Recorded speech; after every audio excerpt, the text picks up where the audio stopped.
మీ ఎలాంటి వ్యాపార ప్రకటనలకైనా వెంటనే మా ఛానల్ సంప్రదించండి. నమస్తే. ఈరోజు మన స్టూడియోలో ప్రముఖ ఆధ్యాత్మికవేత్త, వేదిక్ ఆస్ట్రాలజర్ అవినాష్ దాస్ గారు మనతో ఉన్నారు. గురువుగారితో మాట్లాడేది. నమస్కారం గురుగారు. నమస్కారం. ఓం నమ శివాయ, ఓం నమో వెంకటేశాయ.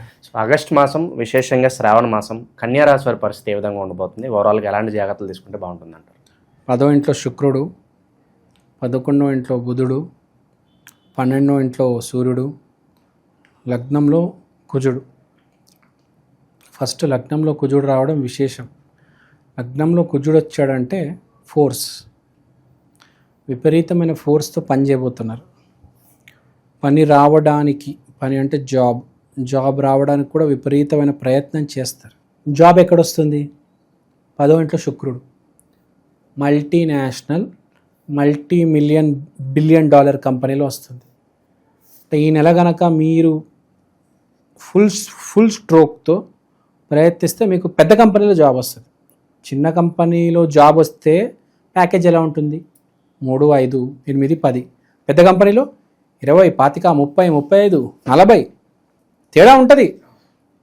పెద్ద కంపెనీ ఎక్కువ ఆఫర్ చేస్తారు, చిన్న కంపెనీ తక్కువ ఆఫర్ చేస్తుంది. ఇప్పుడు స్టార్టప్ అయితే వెరీ లెస్. సో ఇక్కడ పాయింట్ ఏంటి? మనకు యోగం ఉంది ఈసారి కన్యా రాశి వాళ్ళు. కాబట్టి ప్రయత్నాలు చేయాలి, జాబ్లకు అప్లై చేయాలి, పోస్ట్ పెట్టాలి, ఈమెయిల్స్ పెట్టాలి, రిఫరెన్స్ తీసుకోవాలి, వేరే గ్రూపుల్లో మెసేజ్ డ్రాప్ చేయాలి. ఈ మధ్య ఏవో ఉంటాయి, ఇన్స్టాగ్రామ్, లింక్డ్ఇన్ ఏవో ఉంటాయి, దాంట్లోకి వెళ్ళి ట్రై చేయాలి. ఈ నెల మంచి యోగం ఉన్నప్పుడు మనం ప్రయత్నం చేస్తే బాగుంటుంది. మన జాతక శాస్త్రంలో గురువులు చెప్పేది ఏంటంటే, మీకు యోగం లేదు జాబ్ది, కానీ మీరు సరైన సమయంలో ఒక అమావాస్య లేకపోతే ఒక పౌర్ణమిలో ఇలాంటి తిథుల్లో బాగా ప్రయత్నం చేస్తే యోగం లేకపోయినా కూడా మీ ప్రారంధాన్ని, మీ కష్టాన్ని చూసి రిజల్ట్ ఇస్తారు. ప్రయత్నానికి మంచి సమయం అనేది బలం ఉంటుందంటారు. అదే. ఇప్పుడు నాకు యోగం ఉందండి, నేను ఏం చేసినా ఏం చేయకపోయినా ఆటోమేటిక్ వచ్చేస్తుంది. యోగం లేదు, గ్రహబలం లేదు, మానవ ప్రయత్నం ఉంది. బాగా మానవ ప్రయత్నము చేస్తే అమావాస్య పౌర్ణమికి మనకు అవకాశం అనేది క్రియేట్ అవుతుంది. అవకాశం లేదు, యోగం ఉన్నవాడికి అవకాశం ఉంటుంది, క్రియేట్ అవుతుంది. మనకు అవకాశం లేదు, ఆ యోగం లేదు కాబట్టి అవకాశాన్ని సృష్టించాలి కదా. సో ఆ మానవ ప్రయత్నం అనేది విపరీతంగా గట్టిగా చేయాలి ప్రయత్నం. మెయిన్గా అమావాస్యలకి, పౌర్ణమిలకి గురువులు చెప్పేది ఆ తిథులకి అప్లై చేయడం, లేకపోతే ఆ తిథుల్లో రోజులు కూర్చొని కష్టపడడం. ఇప్పుడు మీరు ఏదో టూల్ తీసుకోండి. ఇప్పుడు ఆ యోగం అదే చెప్తుంది, కుజుడు లగ్నంలో ఉన్నాడు కాబట్టి నీకు ఒక టూల్ ఉంది. ఏదో ఒక టూల్, జావా, .NET, డెవాప్స్, ఏదో ఒక టూల్ ఉంటుంది కదా. మీకు తెలిసిన టూలు మీరు ఆ రోజు టార్గెట్ పెట్టుకొని చదువుకుంటే, నేను చెప్పిన అమావాస్య పౌర్ణమిలకి దాని ఫలితం ఉంటుంది అని చెప్తున్నా. సో ప్రయత్నం బాగుంది వీళ్ళది ఈసారి. ఈ నెల వీళ్ళు బాగా ప్రయత్నం చేస్తారు, జాబ్ వచ్చే అవకాశాలు ఉన్నాయి. అంటే ఇప్పుడు చేసే ప్రయత్నం వల్ల ఫ్యూచర్లో జాబ్ వస్తుంది. మొదటి వారం, 2వ వారం కష్టపడితే 3వ వారం, 4వ వారం లేకపోతే వచ్చే నెల జాబ్. కానీ ఈ నెల బాగా కష్టపడండి ఏం చెప్తున్నాను. ఈ నెల పూర్తిగా ట్రై టు వర్క్ హార్డ్. మీరు ఈ నెల కష్టపడితే మీకు బాగా కలిసి వస్తుంది కదా. దీపం ఉన్నప్పుడే ఇల్లు చక్కదిద్దుకోవాలి అంటారు, అవునా కాదా? దీపం ఆరిపోయిన తర్వాత ఏం లాభం కదా. సో కష్టపడండి, మంచి కంపెనీలో జాబ్ వస్తుంది అని గ్రహస్థితులు చెప్తున్నాయి. తర్వాత మన మానసిక స్థితి గురించి చూద్దాం. మానసిక స్థితి డబ్బు అంటుంది, సబ్కాన్షియస్ ఏమంటుంది? దేవుడు అంటుంది. అంటే ఏంటి? దేవుణ్ణి నమ్ముకో, కానీ కావాల్సింది డబ్బే. అంటే ఏంటి? ఇక్కడ పాయింట్ చెప్తాను వినండి. ఇక్కడ పాయింట్ ఏంటంటే, మనుషులు ఎలా తయారైపోయారంటే దేనికైనా డబ్బు. ఆ గుడికి వెళ్తే, ఆ దైవాన్ని మొక్కితే డబ్బు వస్తుందంట అని చెప్పి దేవుళ్ళని మార్చేస్తున్నాడు, గుళ్ళని మార్చేస్తున్నారు. ఇప్పుడు నాకు ఒక ఆయన తెలుసు, వినోద్ అని, అమీర్పేటలో ఉంటారు. వెంకటేశ్వర స్వామినే నమ్ముతారు. ఎప్పుడైనా ఎక్కడికైనా వెళ్ళాలంటే తిరుపతికి వెళ్ళి 10 గంటలు 13 గంటలైనా లైన్లో నుంచొని వెంకటేశ్వర స్వామి దర్శనం చేసి వస్తారు. నేను జనాల్ని చూశాను. జనాలు ఎలా ఉంటారంటే, అక్కడేదో గుడి ఉంటుందంట నెల్లూరులో, అక్కడేదో అస్సాంలో గుడి ఉందంట, అక్కడేదో త్రిపురలో గుడి ఉందంట, అక్కడేదో యూపీలో గుడి ఉందంట, ఇక్కడ మొక్కుతారు, ఇక్కడ పని అవ్వదు, ఆ గుడికి వెళ్తారు, అక్కడ మొక్కుతారు, పని అవ్వదు, ఇంకో గుడికి వెళ్తారు. అంటే ఇలా దైవాన్ని మార్చకూడదు, ఒకటే దైవాన్ని నమ్మాలి. జీవితంలో మనం పెళ్లి చేసుకుని ఒక అమ్మాయిని ఎలా అయితే నమ్ముతామో, అమ్మా నాన్న కూడా మనకి ఎలా నమ్ముతామో, దైవాన్ని కూడా అలానే నమ్మాలి. దేవుడిని, దైవాన్ని, అమ్మా నాన్న, భార్య వీళ్ళని మార్చకూడదు, ఒకటే దైవాన్ని నమ్మాలి. శాస్త్రం కూడా చెప్పేది. విరాట్ కోహ్లీ పని ఏంటంటే, మెయిన్ టార్గెట్ వాటి చేసే పని ఏంటి? క్రికెట్ ఆడడం.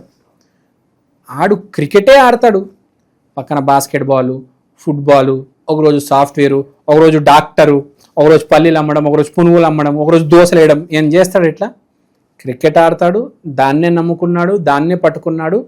18 గంటలు క్రికెట్ మీదే, స్పోర్ట్స్ మీదే కదా. సో అలానే ఒకటే పని, ఒకటే దైవాన్ని నమ్మాలి. వేరే వేరే గుళ్ళకి వెళ్ళిపోవడము, వేరే వేరే దైవాలు, ఏవో తాంత్రిక దైవాలు, ఈ మధ్య కొత్త ఫ్యాషన్ వచ్చింది, తాంత్రిక దైవాలను నమ్మడం. వెంకటేశ్వర స్వామిని, శివుడిని, విఘ్నేశ్వరుడు, తాంత్రిక దేవుళ్ళు, ఆ పేర్లు కూడా పలకడానికి రాదు. దానికోసం ఏదో మారుమూల ఊర్లలోకి, వీధుల్లోకి వెళ్ళిపోతారు. అక్కడికి వెళ్ళి ఏదేదో చేస్తూ ఉంటారు. ఇంకా చెప్పకూడదు వాళ్ళ ఆచారాలు, వాళ్ళు ఏందేందో చేస్తూ ఉంటారండి. సరే నమ్ముతే దాన్నే నమ్ము, దాన్నే పట్టుకొని ఉండు. మళ్ళీ ఇంకో పండితుడి దగ్గరికి వెళ్తారు, వాడు ఇంకేదో గుడి చెప్తాడు, మళ్ళీ బండి వేసుకొని బయలుదేరుతాడు. ఆ గుడి ఏదో 300 కిలోమీటర్ల దూరం ఉందంటే అక్కడికి వెళ్ళిపోవాలంట, ఓ లగెత్తుకొని వెళ్తారు. 10 ఫార్చునర్లు వేసుకొని వెళ్తారు, గ్రూపులు. మళ్ళీ ఆ గుడిలో మొక్కితే పని అవుతుందంట. అలా నడవదు జీవితం. ఒకటే దైవాన్ని నమ్మండి. మీరు రాసేస్తుంది పుట్టక ముందే రాసేస్తారు. ప్రతి మనిషికి జీవితంలో దేవుడు రాసిస్తాడు. ఇప్పుడు ఫర్ ఎగ్జాంపుల్ మీ పేరు మహేష్ అనుకోండి. ఇప్పుడు మహేష్ గారికి త్రిష అనే అమ్మాయి రాసిబడి ఉన్నది. మహేష్ గారికి త్రిష అనే అమ్మాయి, ఆ అమ్మాయితోనే పెళ్ళి అవుతుంది. ఆ అమ్మాయిని ప్రేమిస్తారు, మీరు ఆ అమ్మాయిని పెళ్లి చేసుకుంటారు. ఈ ఆరోగ్య సమస్య వస్తుంది, ఇలా ఇబ్బంది పడతారు, బయటపడతారు. డబ్బులు ఒక 30 ఏట వరకు పర్లేదు, సర్దుకుంటారు. దాని తర్వాత సువర్ణ యోగం, డబ్బు, కారు, విల్లా, స్థలాలు అని రాసి పెడతాడు. మీరు ఇవన్నీ వస్తున్నాయి అనుకోండి, కృతజ్ఞత చూపించడానికి దైవాన్ని దగ్గరికి వెళ్తారు. ఓకే, మీ జాతకం బాగుంటుంది, ఇది స్టోరీ. మీ జాతకం బాగాలేదనుకోండి, అసలు ఇవే యోగాలు లేవనుకోండి, అప్పుడేంటి?